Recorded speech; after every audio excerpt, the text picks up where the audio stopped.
Wow আপু, wow, excellent হয়েছে আপু, এক্সিলেন্ট। এবার টপ 10 এর চার্টে তোমার এই অ্যালবামটা 1 নম্বরে যাবে। অনেক সুনাম হবে তোমার। তোর কথা যেন সত্যি হয়। নাম সুনাম অনেক হয়েছে, আর দরকার নেই। কেন বাবা? খোদার রহমত আর তোর মেহনতের গুণে অনেক দূর এগিয়েছিস। এখন তোর মা মারা যাবার আগে যে দায়িত্ব আমার উপরে দিয়ে গেছে তা শেষ করার জন্য বিয়ে শাদী করে সংসারী হ। আকাশকে আর কতদিন অপেক্ষা রাখবি বল? আমি চাচ্ছি আগামী শুক্রবার ওর মায়ের সঙ্গে বিয়ের দিন তারিখটা। না বাবা, বিয়ের চিন্তা ভাবনা এখনো আমি করছি না। এখন আমার চিন্তা সব আপনের ভবিষ্যৎ গড়া নিয়ে। ওকে স্কলারশিপ নিয়ে পড়ালেখা করতে হবে, আর তাই অনেক টাকা জোগাড় করতে হবে। আমি দেখছি বাবা।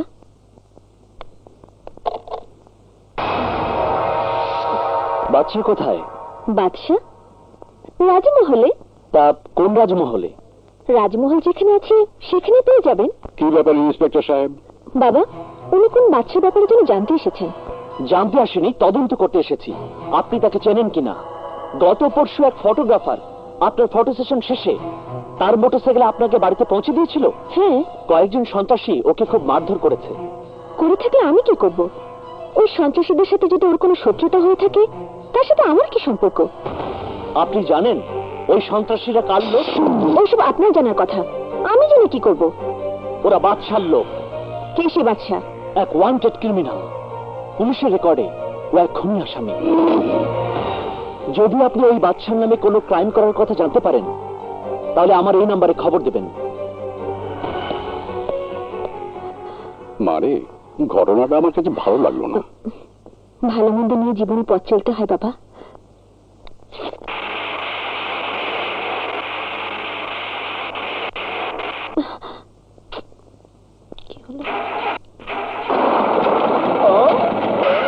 হ্যালো মিস, হ্যালো, এই বটবটিকে কটকটি দোকানে পাঠিয়ে দিন। অযথা কষ্ট না করে আমাদের সাথে আসুন। Please don't disturb me. কোথায় পৌঁছে দিতে হবে চলুন।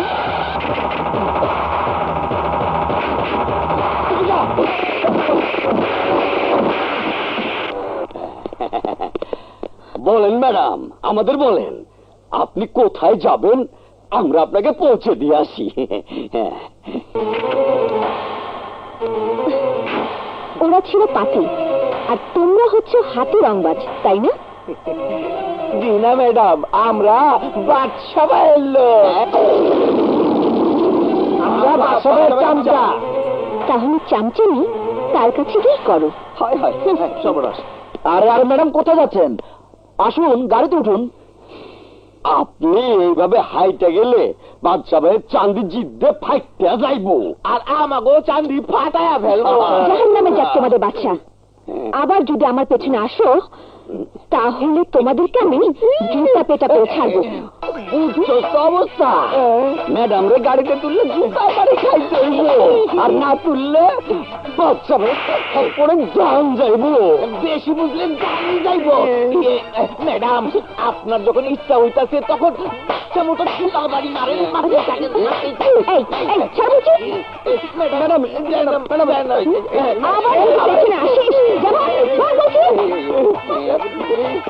তোদের বাদশা ভাইকে তোরা ভয় পাস, আমি না। আমাকে উপর মায়া করেন ম্যাডাম।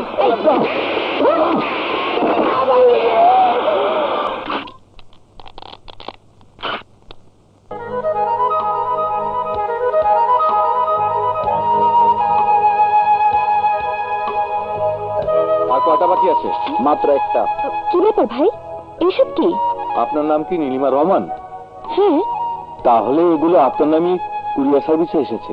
নিন, এখানে একটা সই করে দিন।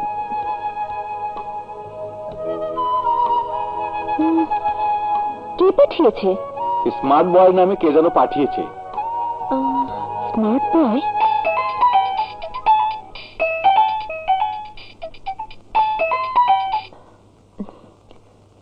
হ্যালো। হ্যালো, কে বলছেন? I am smart boy. Smart boy? Yes, তোমার মনের মানুষ। বলো। তা জানার আগে আপনি পরিচয়টা বলুন। কে আপনি? কেন ফুল পাঠিয়েছেন? গোলাপগুলো কেমন লাগছে? কাউকে প্রেম নিবেদন করতে হলে লাল গোলাপ দিতে হয়, তাই একটি নয় 1000 গোলাপ পাঠালাম। এই গোলাপের চেয়ে তুমি আমার কাছে অনেক বেশি সুন্দর। তোমার কাছে গোলাপটাও হার মানে। বিশ্বাস না হলে তাকিয়ে দেখো। তুমি যদি তোমার চাইতে ওদেরকে বেশি সুন্দর মনে করো, তাহলে ওরা আত্মহত্যা করবে। বিশ্বাস না হলে তাকিয়ে দেখো।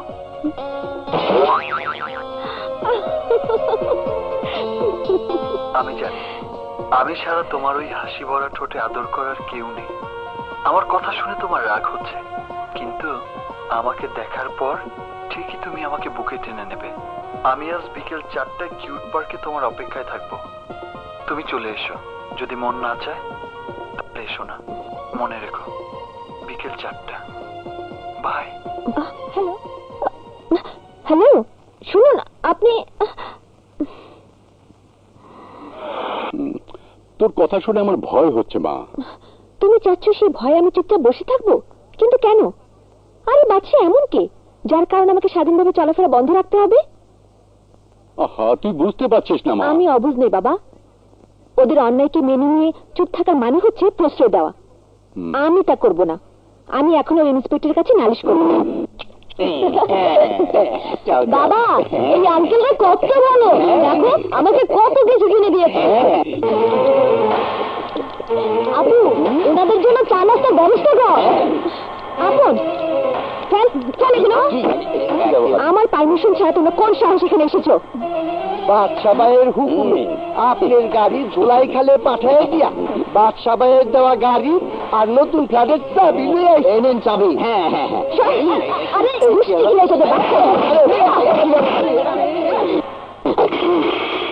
থানায় ফোন করবো।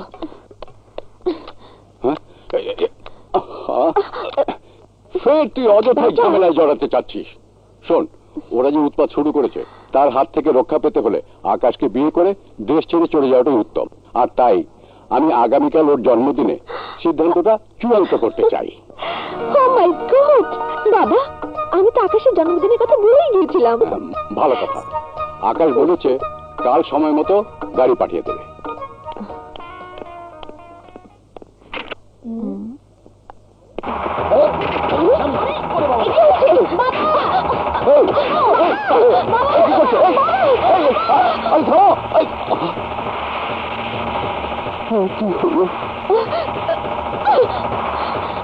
ভালো ভালো বলছি, গাড়ি ঘোরাও।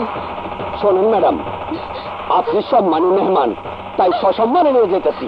চুপ করো, গাড়ি থামাও, গাড়ি থামাও, নইলে আমি চিৎকার করে এখন পুলিশ ডাকবো।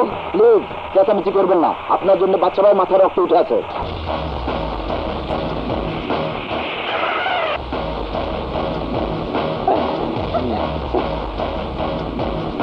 ভাইয়া, উনি আপনার জন্মদিনে না এসে ওই গাড়িতে চড়ে ওই মালিকের জন্মদিনে যাচ্ছিলেন।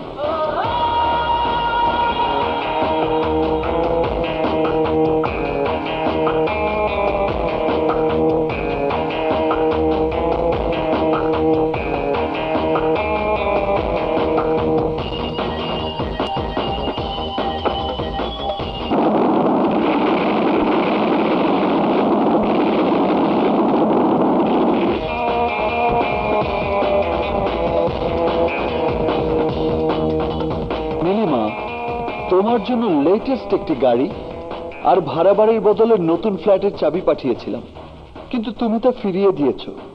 তাতে আমি কষ্ট পেলেও মনকে কিভাবে সান্ত্বনা দিয়েছি জানো? আজকে আমার জন্মদিনে তুমি এসে আমাকে উইশ করবে সেই আশায়, কিন্তু তুমি আর এলে না। তাই এই মনে যে আগুন লেগেছিল, ওই শাওয়ারের নিচে বসে তার নেভানোর চেষ্টা করছিলাম। কিন্তু অন্যের গাড়িতে চড়ে তার জন্মদিনে যাচ্ছিলে জানার পর সেই আগুন দ্বিগুণ হয়ে গেল। আর তাই তো ওই গাড়ি জ্বলে পুড়ে ছাই হয়ে যাচ্ছে। তা না করে তুমি আমাকে জ্বালিয়ে দিলে শান্তি পেতাম। নেভার। তাহলে আমার জন্মদিন কি করে পালন হবে? এসো এসো এসো।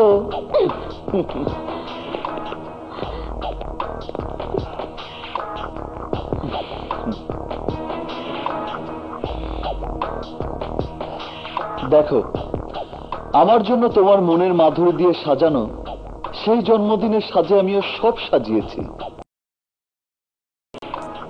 এসো এসো।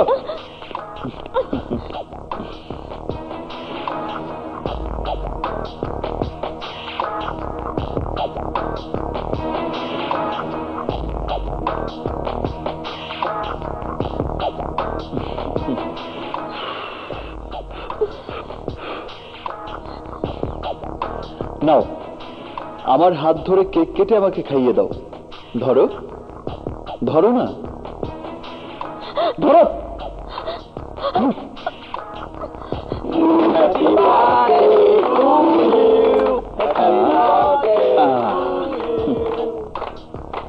কি ব্যাপার, তুমি উইশ করছো না কেন? উইশ করো, উইশ করো। Happy birthday to you. That's like a good girl. হা করো। আরে ম্যাডাম, আপনার সাহস কত?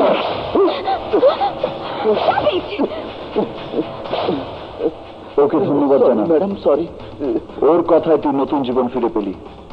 আমাকে মাফ করুন ম্যাডাম। তুমি যে আমাকে ভালোবাসো এটাই তার প্রমাণ। পাগলের সুখ মনে মনে, হাতের কাছে পেয়ে সেই সুখ তুমি উপভোগ করছো। না নীলিমা, তুমি আমার চোখের আড়াল হয়ে থাকলেও তোমাকে ভালোবাসার সুখ আমি উপভোগ করি। এই দেখো, এই দেখো, এই দেখো চারিদিকে।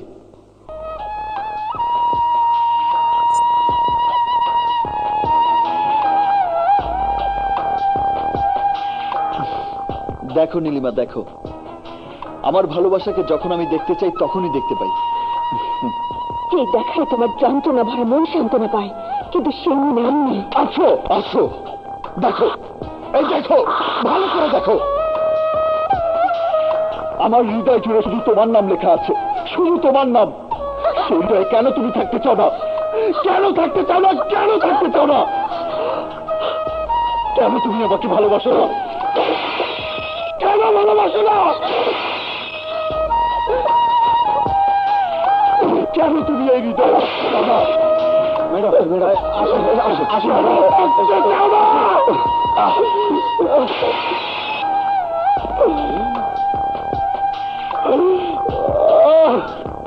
জাফর সেটের ফাপড়ে দাফন কাফন ছাড়াই যেতে হয় কবরে। ওই মেয়ে তোমাকে ফাপড়ে ফেলে আমাদের আন্ডারওয়ার্ল্ডের সমস্ত ধান্দা বন্ধ করে দিয়েছে। তাই বলছিলাম, ব্যর্থ প্রেমের ইতিহাস রচনা না করে ওই মেয়ের ইজ্জতটা যদি একটু বাকিটা হজম করে এখান থেকে চলে যা। ঠিক আছে ঠিক আছে বাবা, বাই বাই।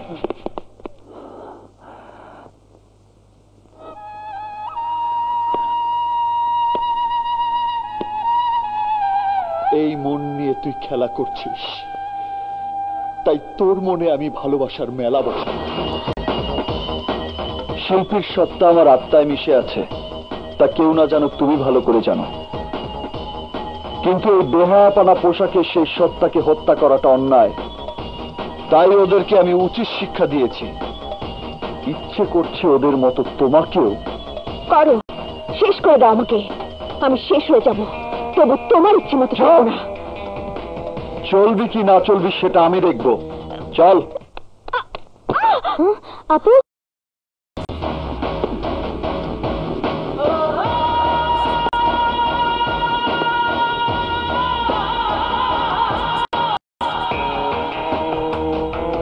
নাম, যশ, খ্যাতি আর অর্থের লোভে মেয়েকে সুপার সিঙ্গার আর মডেল স্টার বানানোর জন্য লাশ শরমের মাথা খেয়ে এই বেহায়াপানা পোশাকে দেখাচ্ছে বাপ হিসেবে আপনার মরে যাওয়াই ভালো। ভালো মন্দ সেখানে তুমি কে? গুন্ডা মাস্তান হিসেবে সবাই তোমাকে ভয় পেতে পারে, কিন্তু আমি পাই না। কোন অধিকারে তুমি আমার স্বাধীনভাবে চলার পথে দেয়াল হয়ে দাঁড়িয়েছো? তুমি যে অধিকার দিয়ে কেড়ে নিয়েছো সেই অধিকারে তোমার চাল চলনের এই মডার্ন স্টাইল পাল্টে আমি যে রূপে তোমাকে দেখতে চাই সে রূপেই তোমাকে বেঁচে থাকতে হবে। বাঁচা মরার কথা তো পরের ব্যাপার, তুমি শুধু আমার মডার্ন ড্রেসের স্টাইল পাল্টানোর চেষ্টা করে দেখো, পারো কিনা। আমার যা করতে মন চাই আমি তাই করব।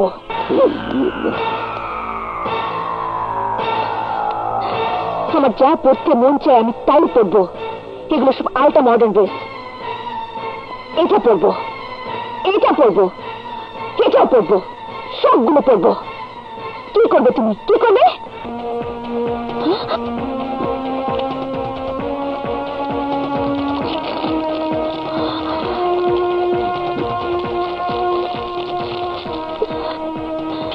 আমি কি করতে পারি সেটা বুঝতে বাকি আছে?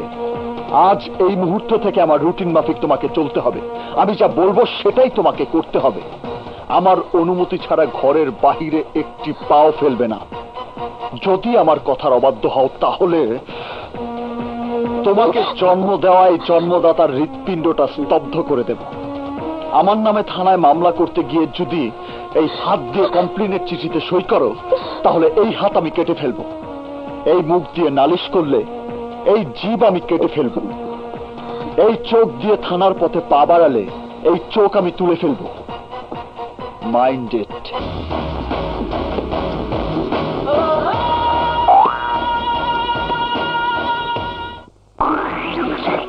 আগুনে ঝাঁপ দিলে পুড়ে মরে, আর সাগরে ঝাঁপ দিলে ডুবে মরে, কিন্তু তোর জন্য কিভাবে মরে? তোমার সাথে আমাদেরকে সেই মরার হাত থেকে রক্ষা করো। সোজা কথা মজা লাগে আসলাম ভাই।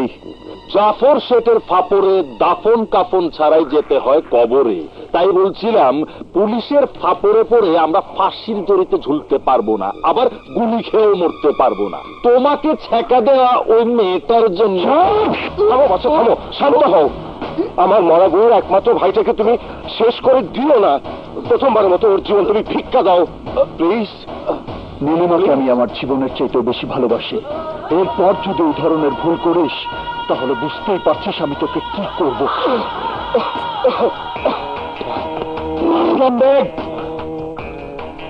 আমার প্রেম, আমার ভালোবাসাকে ফিরে না পাওয়া পর্যন্ত আমি তোমার আন্ডারওয়ার্ল্ডের আরেকটি কাজও করব না। মাইন্ড ইট।